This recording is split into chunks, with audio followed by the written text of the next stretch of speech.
Well, by now, you know that my brain darts around all over the place, and I had run out of a couple of types of LED, and so I ordered these. Now, I thought, that can't be right. I've got all kinds of stuff. 25-piece pre-wired mic in a modal building. Heaven only knows what that means. I ordered 10. They've sent 25. I think this is actually very typical of, what have we got here? Oh, that's interesting. And that's even more interesting. That's what I would have expected. There's more in there than I ordered. This has become fairly standard. They now send, I'm expecting these, they send resistors. I'll talk about that in just a moment.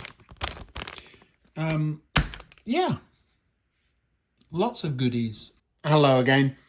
We're going to get on with the radio mast, and one of the reasons I hadn't done it is because I want a red flashing light on the top of the tower, and I was out of flashing red LEDs. Now, I know we can make, I don't know how many different types of flashing unit we used making the airport and the cricket ground, but there's one more way you can do it. Come on, let me show you. It's the blinking red LED. All you got to do is hook it up. But interesting thing is that they've started sending resistors with these things. It just shows you how cheap these things are to produce, where these are throwaway. So you get a whole, I don't know, let's open it, shall we, and find out.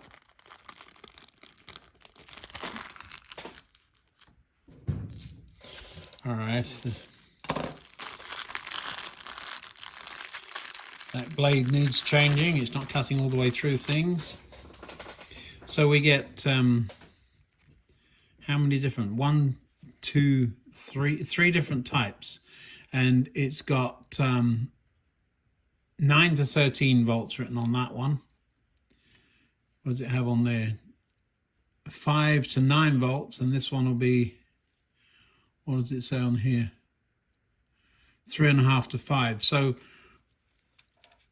they're giving resistors away these days with the right values. But what did surprise me, so you get 3 lots of resistors, so you end up with drawers full of those things, is that they sent this. It's a button battery holder with a switch and a couple of wires. And just when I thought, you get 2 connectors as well. These are those push down slide in connectors. Here's one of the LEDs. These are the tiny ones. These are the ones I used on the back of the guards van. Only there I built a little circuit that kept the thing on. One of the things I don't like about battery clips is that they always seem to cut the wires the same length so they can short out. If you just cut one of them a little bit shorter, you wouldn't have that problem, would you? Rather than use the clips, I decided to try out my new soldering iron. Yeah, it works. So we just turn it off. I solder at a very high temperature because I like to be in, out and done. I've put a resistor in series, even though I don't need to. We've got a battery in the battery holder. We've got a battery in the battery holder, and at the other end there is a tiny little LED. Look at that thing. Let's turn it on. Yeah, that's remarkable, isn't it? I'm intrigued. I'll tell you what the interest is. They will dim, but the question is, will the flash rate change or just dim? So I'll give it a try. I'm looking to see what the flash rate is right now. Yeah. It appears they just dim down. They don't change their flash rate. There we are, against something black. The mark space ratio, that's the amount of time it's on to the amount of time it's off. Typically, on the back end of a train, or actually up a mast, the mark space ratio is 2 to 1, so that it's on once and off twice. So do rather than do, do, do, do. But just let me talk about the technology for a moment. Look how tiny that thing is. And the flash capability is built in. It's baked into the device. And it costs a penny. Now wind the clock back 10 years. Technology's gone crazy, hasn't it? Anyway, I've got the flashing light for the top of the mast. I thought you'd be interested to see that, though, because it's so tiny. And yeah, I've just been building circuits that are the size of my fist to make the LED do the same thing. I think it's important. People ask me, well, why don't you just use an Arduino? Well, you can use an Arduino if you want to. It costs $20 or $10. This cost a penny. Well, this is certainly more complicated than I anticipated. And there's two lengths of wire, spring wire. I wonder what they're for. This thing isn't going round or something, is it? Surely not. Well, it would appear that we have two of everything. All the towers, I think every tower I've ever climbed is triangular. There are some square ones, but most are triangular. So that's how tall the tower is. Oh, that's nice and tall, yeah. Won't need this part, of course. And that's how big the base is. Lovely. The wire that came with it, I don't think has any functional use.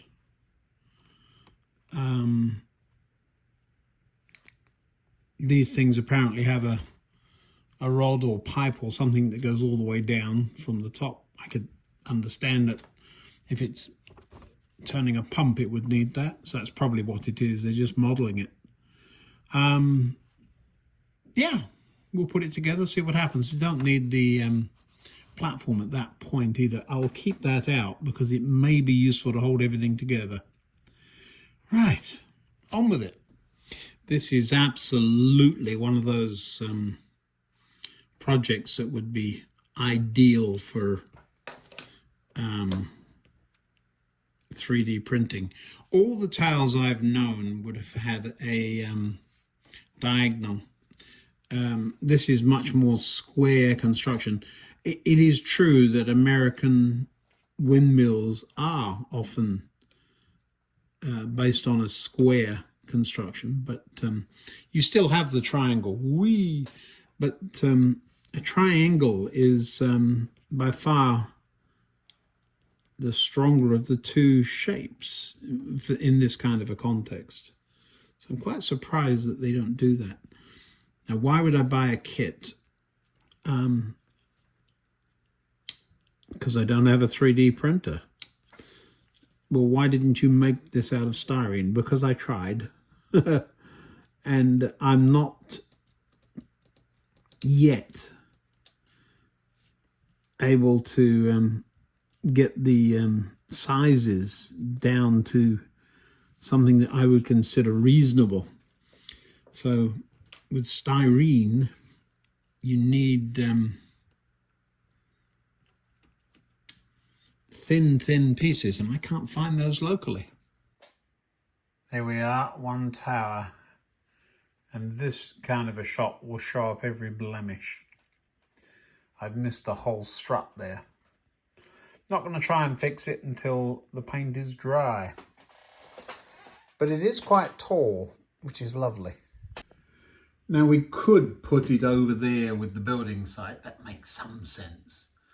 I thought about here since I'd been working here. But whoever puts a radio mast at the bottom of a hill? That would be just silly. And if nobody else noticed, I would.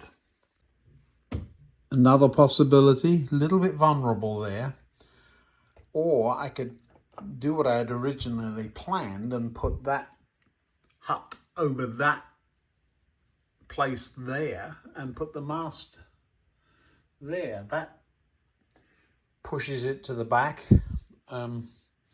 Is it dry enough for me to move? Yes. Well, it would make some sense back there. Do you see it? Standing up high. Why not? I've noticed I've squished it so the base is no longer square, so I'm going to stand it back on wherever it was. Looks good there. Or it would if I put the fence around it. Yes. Well, we'll have a little think about that. We've got to get the cables run up it and the light on the top. Well, now the next thing I need to do is to get some little itty bitty antennas on it. You know, those, not the drums, they weren't invented just yet. The drums are microwave, but the little bars that sit up on the side of the antenna, they were already in use. It's a VHF station. How about that? Rather posh. What? Early form of classic FM, perhaps something like that. We'll see. I've got a few favourite stations. Over the next couple of videos, I've got to get this street sorted out and be some more ballast in here. That's where we were before we were so rudely interrupted by the Digitrax issue. With our theme of going this way, we've still got a lot to do, but I am jumping around a bit. I should hook up those lights to the 9-volt bus. Makes sense to do it. I've got some guests coming that want to see the train, and so it needs to be semi-presentable. And you can do quite a bit of finished looking stuff by hooking up a few cables. So that will probably be what I do while you're not looking. Since things are working again, I want to put this train in behind the 40 and then run Carmarthen down into the station. So that's the train movement for now. It's still going very slowly, isn't it? Let me see if I can make it go a little bit quicker than that.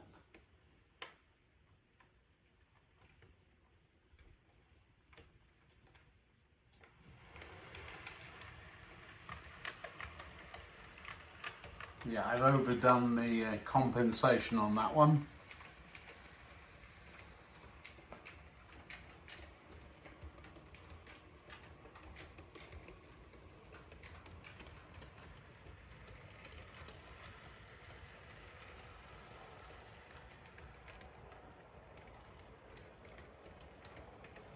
One of those flashing red lights wouldn't look terrible on the back of there, would it?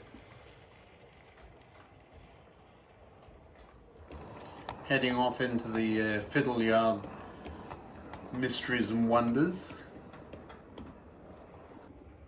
It should come down the left of those 3 tracks, I believe.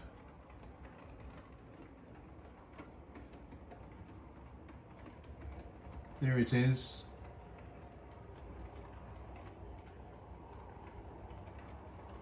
So it's in the fiddle yard, and then those 3 tracks come together and then split out again, not far in front of it. You can't see much of it, but it is in there behind the 40.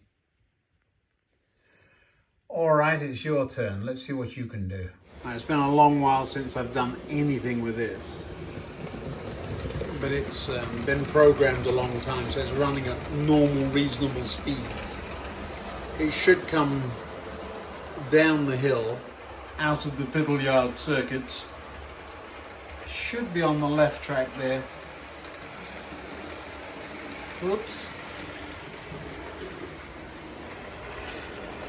Interesting. Well, it got where it's going. Now it should just pull nicely into the platform and stop. We'll see what it does.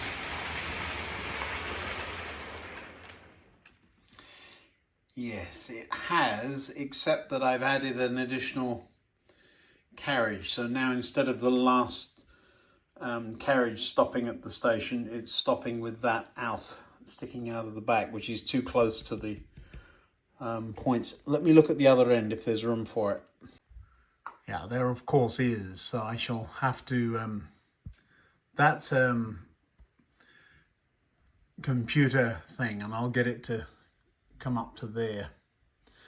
Yes, that's really as far forward as it can come. Let me turn that around. Everything's facing this way again. Let me turn that around and we'll have a look, see what happens if it goes in the other way.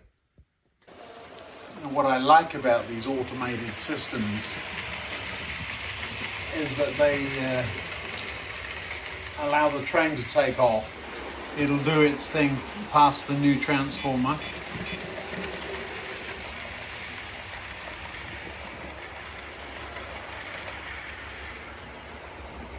And you'll notice that it's right side running.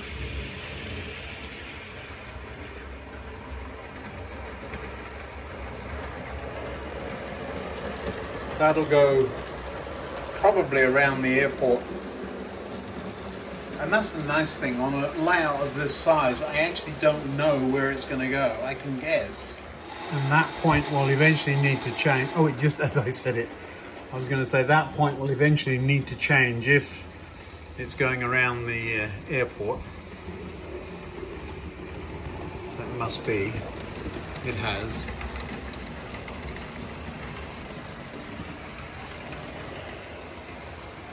It's starting to look the part, this layout, isn't it?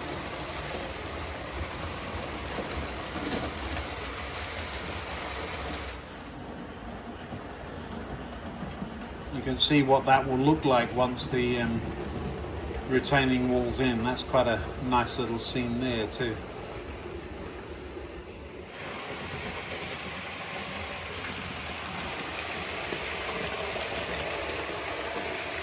A little bit quick into the station. Now let's have a look. Well, this end's perfect, right at the end of the ramp. And the other end's perfect too, except that, you know, it's just too close, I think, to that. Well, it clears it, but it's, yeah, too tight for comfort.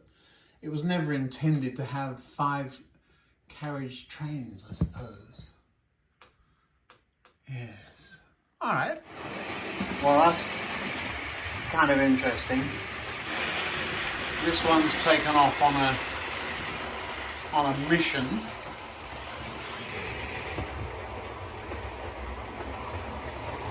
Will be interesting to see where this goes. I don't know what the route it's taking is. It's on a schedule.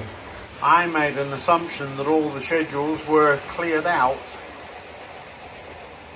Apparently not this one. It should, if it is that, it should end up back where it started. If so, it's got quite a route to go to get there.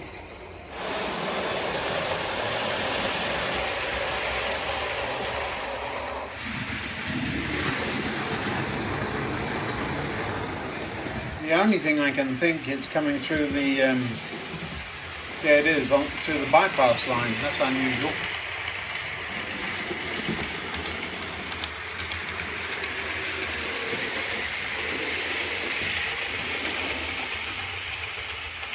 So it's headed off around one of the 2 reversing loops, and it run straight through the fiddle yard and should end up coming out of this tunnel here. There it is.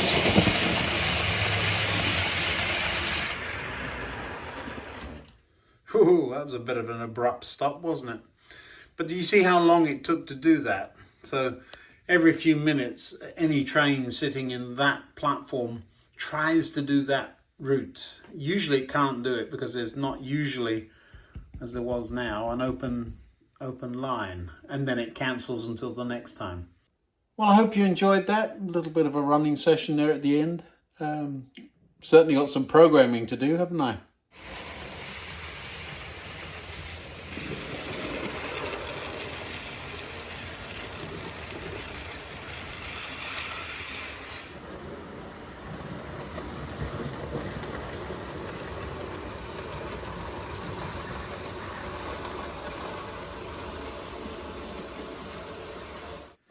And now you're stuck there for the night because you've chosen to go a route where there's something in front of you, and I'm not sorting that out. Thanks now. Good night. See you next time now.